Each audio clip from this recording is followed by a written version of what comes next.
13 départements en vigilance orange. Il fera demain 8 à 20 degrés du nord au sud. Les prévisions de Joël Collado en fin de journal. France Info.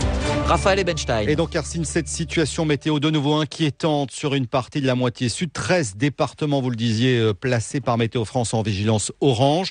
8 aux plus orageuses, le Gard, l'Hérault, le Tarn, la Lozère, l'Aveyron, l'Ardèche, les 2 départements corse. 4 autres, les Pyrénées-Atlantiques, les Hautes-Pyrénées, l'Ariège et la Haute-Garonne en vigilance orange au vent violent. Et le Var, enfin, en alerte au cru. Le Var, où environ 130 écoliers sont bloqués ce soir dans leurs établissements, raison précisément des inondations, et où au moins 2 personnes sont portées disparues, Paul Ferrier. Situation très compliquée à l'est du département. 2 communes principalement touchées par des précipitations très violentes, très courtes et très localisées. Mais après 3 jours d'inondation, tout déborde très rapidement. Point noir, d'abord, à la Londe-les-Morts, où 2 ou 3 personnes sont portées disparues.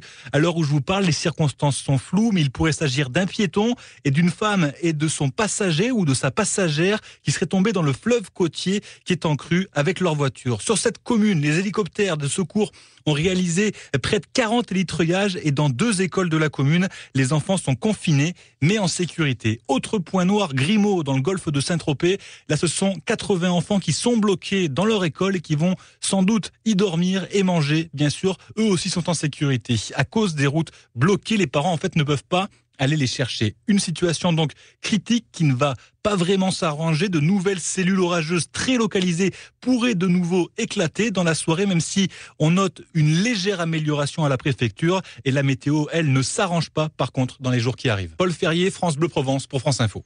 La tendance reste